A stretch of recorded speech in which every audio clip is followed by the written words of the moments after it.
जय झारखंड।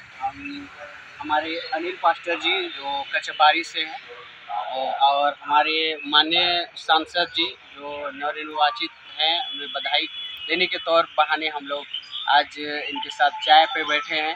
तो हम कुछ बातों को जिक्र करना चाहेंगे हमारे सर जी से कि आपको ढेर सारी बधाई देते हुए हम आने वाला जो हमारे आदिवासी लोगों के बीच जो संकट आने वाली है, जैसे कि अभी भारतमाला रोड वो गिरिडीह क्षेत्र से आपका हजारीबाग क्षेत्र से बनते हुए आ रहे हैं, तो खूंटी क्षेत्र को भी टच करने वाली है, जैसे बाईपास भारतमाला रोड। तो उन सब हमारे जो आदिवासी ज़मीन जो इस समय एक खतरे की घंटी है, तो अब उनका निवारण किस तरफ हमें सहायता पहुंचाने का काम करेंगे कि हमारे आदिवासी लोग उस संकट से निजात पाए या उनका जो मुआवजा मिले बढ़कर हो सके उनके ज़मीन के बदले हमें दिया जाए। ऐसे कुछ मांगों को या अब कुल मिला के देखा जाए कि हमारे खतरे की घंटी हमारे बीच बहुत सारी समस्याएं आने वाली है। तो सर आप कैसे फेस करेंगे और हमें उन समस्याओं से निजात दिलाएंगे? तो मैं आपसे कुछ राय मशवरा उनका हल के तौर पर जानना चाहेंगे। ऐसा है, विकास तो होना चाहिए कि नहीं होना चाहिए? जी होना चाहिए। अभी खूंटी में बाईपास होना चाहिए कि नहीं? होना चाहिए, बाईपास होना चाहिए। खूंटी में इतना भीड़ हो गया है, बड़ी की बड़ी गाड़ी तो जाम रखता है, कहीं न कहीं से तो बाईपास निकालना होगा। देखते हैं क्या कर सकते हैं। आदिवासी लोग का चाहे मूलवासी लोग का जगह जमीन दिया जाएगा तो उसमें हम लोग जो चाहेगा वहाँ के आदिवासी मूलवासी लोग उस हिसाब से हम लोग को काम करना होगा ना। मान लिया रोड के लिए भारतमाला के लिए हम लोग जमीन देना चाहेगा तो उसमें हम लोग को क्या होता है? हम लोग नहीं देना चाहेगा तो हम लोग देखते हैं, हम लोग से बातचीत करके क्या होता है क्या नहीं, है ना।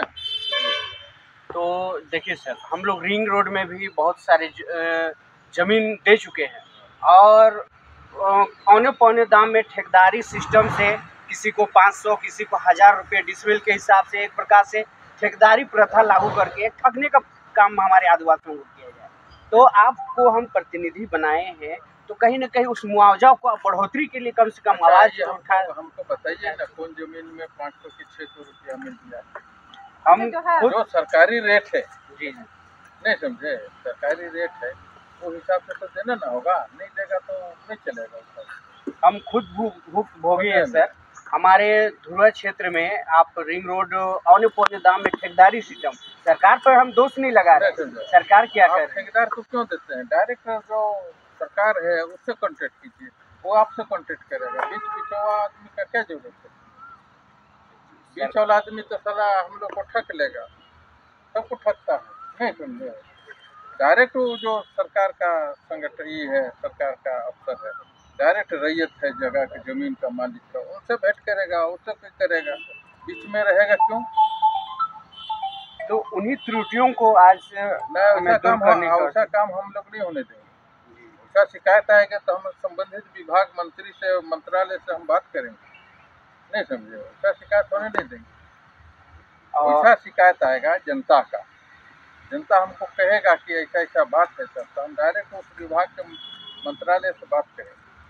और हम जनता तो विकास का विरोधी नहीं है सर, लेकिन हमारा राय है कि अलग से आप रोड के लिए ज़मीन एक्वायर ना करके आप जो रोड दिया गया है उसी को चौड़ीकरण करते हुए आप उसमें एक विकल्प निकाला जा सकता है, ताकि अत्यंत रूप जो भयावह होने वाली आने वाले समय में जो हमारे खेतीहर ज़मीन जाने वाली है और विभिन्न प्रकार से हमारे जो खेती योग्य ज़मीन हो उसे एक प्रकार से उसे रोड के माध्यम से लुप्त करनी हो सकता है। तो उनसे हम क्या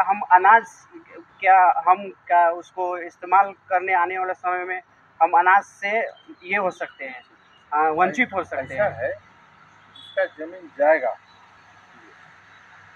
वो सहमत होगा तो हम आप क्या कर सकते हैं? मतलब मजबूरी है। और वो यदि वो बोलेगा कि नहीं हम जमीन नहीं देंगे, हम जमीन नहीं देंगे, तो जबरदस्ती नहीं करेगा। क्यों करेगा जबरदस्ती? कोई खुशी तो नहीं है सर। जबरदस्ती करेगा तो उसका विरोध में हम लोग खड़ा रहेंगे। हाँ, खुशी तो नहीं है देने का। मजबूरी अगर जबरदस्ती करेगा, कोई सरकार हो चाहे कोई भी हो, ठेकेदार हो, विभाग हो, तो खड़ा रहेंगे। केंद्र सरकार अगर समझे ना? दबाव देके अभी अगर जैसे खुटी में इतना भीड़ है, मैंने बाईपास होना चाहिए कि नहीं? पीटर तो बोलता ही है। हाँ, ये तो है ठीक है। बाईपास तो होना चाहिए कहीं ना कहीं। वो खेती है जहाँ सर मतलब गांव क्षेत्र में जहाँ कोई बिजनेस नहीं, कोई उसे बेनिफिट ही नहीं है रोड से। और हम आदिवासी समाज में एक बहुत प्रमुख समस्या है सर, जो ट्रैवल सप्लाइन का पैसा जो हमारे तक आता है, लेकिन वो खर्चा नहीं हो पाता है, वो वैरंग वापस चला जाता है, या तो विभिन्न प्रकार से। आज यदि गरीब हैं तो कहीं ना कहीं एक षड्यंत्र के तहत हम एक गरीब हैं। हम ओरिजिनल में गरीब नहीं है। हमारा 40% मिनरल हमारे झारखंड में है, वो आज पूरे देश को पालने का काम कर रहा है। तो जब तक ट्रैवल सप्लाइन का पैसा हमारा